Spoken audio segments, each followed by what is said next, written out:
If you're seeing the message, an internal error has occurred in Lightroom Classic, don't worry. In this video, I'll walk you through the quickest fixes step by step so you can get Lightroom opening again without wasting time. This is a common issue, and in most cases, it comes down to a corrupted preference file, a catalog loading problem, or an installation that just needs a refresh. If this tutorial helps, please hit like, subscribe, and let's fix it right now.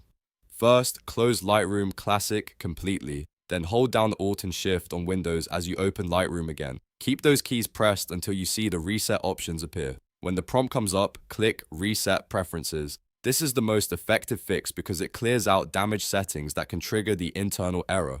Once that's done, let Lightroom relaunch and check if the problem is gone. If you still see the error, the next step is to open your catalog manually. Go to the folder where your Lightroom catalog is stored and look for the file with the .lrcat extension.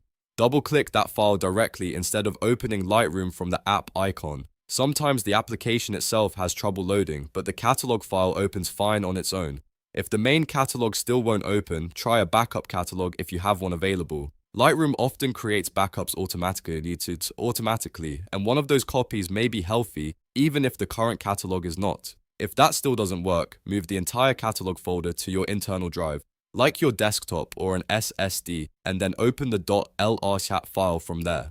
External drives, slow connections, or file path issues can sometimes cause Lightroom Classic to throw this error. After that, make sure Lightroom is fully up to date. Open Creative Cloud and install any available updates for Lightroom Classic and Creative Cloud itself. Outdated versions can create compatibility problems and unexpected internal errors. And if none of those steps fix it, the last resort is to uninstall Lightroom Classic and reinstall it cleanly through Creative Cloud. That gives you a fresh install and can resolve deeper software corruption. So to recap, reset preferences first, open the catalog manually, move it to an internal drive if needed, update Lightroom, and reinstall only if you have to. If this video helped you fix the error, make sure to like, subscribe, and turn on notifications for more quick Lightroom fixes. Thanks for watching, and I'll see you in the next one.